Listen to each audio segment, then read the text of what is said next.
Ora, muito bom dia, ora, muito boa tarde, ora, muito boa noite, caros amigos e amigas deste mundo que mais parece um circo, mesmo não sendo. Creio eu que este vídeo vai se chamar Contribuição para a diáspora africana. E isto tem a ver com uma notícia de hoje, aqui do Notícias ao Minuto,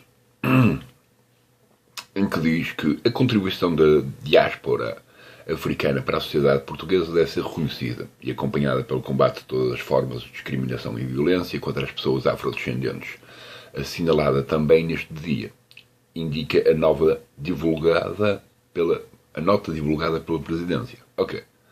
Marcelo diz pretender homenagear os afrodescendentes que revigoram e enriquecem Portugal,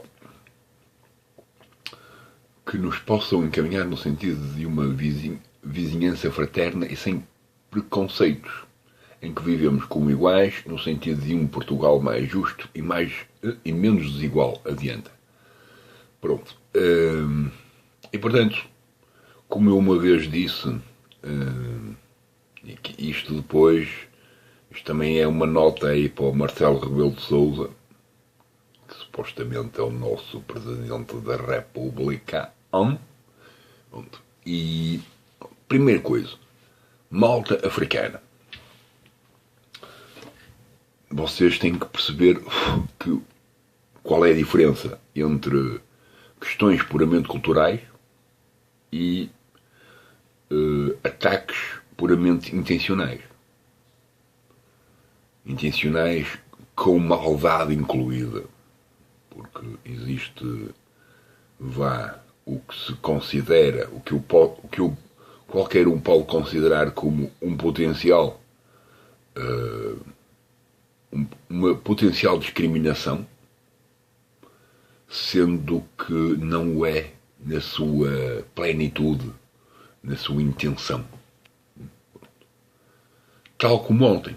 Ontem eu fui à Torreira ouvir um homenzinho a cantar.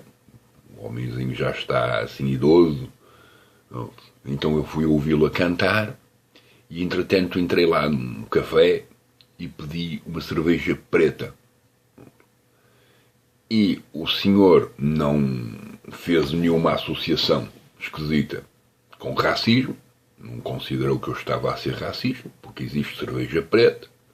Nós em Portugal consideramos que a cerveja é preta, não é negra, é preta, e também se for uma cerveja negra está tudo bem.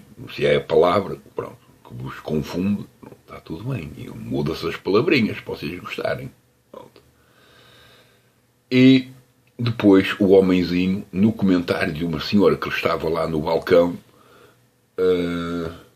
fez a comparação da sua pele com a cerveja, pondo em causa se ele seria negro ou preto ou não. E eu até comentei com o homem: vocês estão aí a fazer uma comparação esquisita. Pronto. Mas eles não levaram a mal a comparação. E isso é o que interessa, é a pessoa saber, reconhecer o que é algo que faz parte da cultura portuguesa.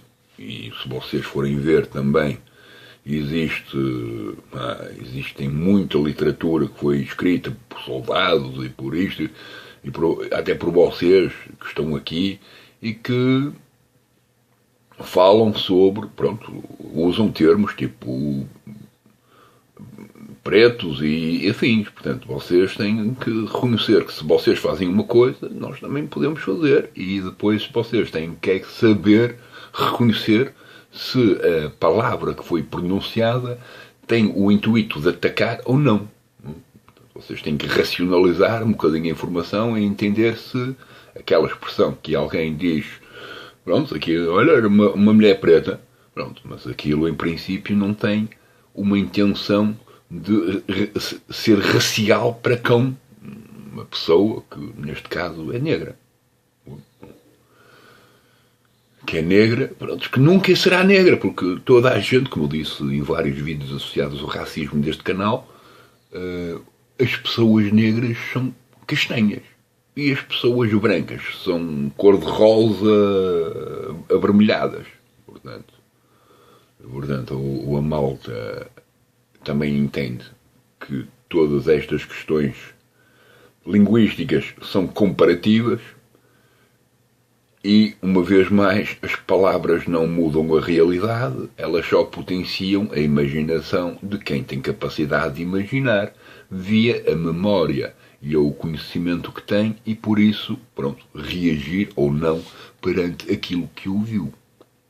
É uma forma também de produzir uma espécie de autodenúncia de quem poderá se sentir-se incomodado por uma qualquer expressão. Eu posso dizer que, sei lá, o Alá é um cagalhão, por exemplo. Se eu posso dizer que o senhor Marcelo Rebelo de Sousa ele é homossexual, mesmo não sendo, eu posso dizer que o Alá é um cagalhão, mesmo não sendo, e eu posso dizer que, seja lá quem for, é negro ou é branco, mesmo não sendo. Acho que é importante que vocês entendam este tipo de características da linguística, em vez de, de sentirem vontade de simplesmente mudarem e censurarem a parte linguística, sendo que eu também, se quiserem que vos diga, a melhor forma de combater o racismo é remover todas as palavras que apontam para um racismo. A primeira delas é a raça. A palavra raça não pode existir. E a partir daí, depois retiramos todas as propriedades ou classificações que a palavra raça contém. Tal como branco, negro, depois vamos ali ao Brasil e eles têm os pardos, depois os ciganos e por aí vai. E há sempre os indígenas, e é só em discriminar o resto da malta por aquilo que são, sendo que alguns são, outros não. Este foi o vídeo que se irá chamar Contribuição para a Diáspora Africana. E se calhar vai ter uma tradução e vai dizer Mensagem para Marcelo Rebelo de Sousa. Que, vocês podem fazer o que quiserem. Na Associação da Evolução Histórica, tendo em conta que os portugueses, alguns no tempo, impuseram o português em alguns países africanos e até chegaram a censurar a vossa própria língua, e portanto, eu espero que essas questões mudem e vocês tenham a liberdade e as vossas línguas originais sejam reconhecidas, mais do que, a vossa, mais que tudo, as vossas línguas sejam reconhecidas. As formas de discriminação e violência têm a ver com a educação. Em Portugal, entre brancos, pessoas brancas, existe discriminação e violência. Portanto, nada tem a ver com racismo e aquilo que vocês queixam existe entre brancos. Portanto, não é racismo, aquilo tem a ver com um comportamento que está associado a problemática mais antiga do mundo, que é a necessidade de dominação de uma qualquer situação, que às vezes é simplesmente aquele momento. É quase como o sábio lá da China que dizia, que apareceu um gajo qualquer e disse que o sábio era analfabeto, estúpido, burro. Isto, e é normal. E o sábio disse, sim, sou. Resultado, resolveu um problema, aceitou a ofenda, ou, portanto, as palavras que o poderiam ofender, aceitando aquilo, e o homem que tentou insultá-lo perdeu o combate porque o efeito reativo que ele esperava não aconteceu. Tinha a ver com psicologia pura, básica, mesmo básica, sendo infantil.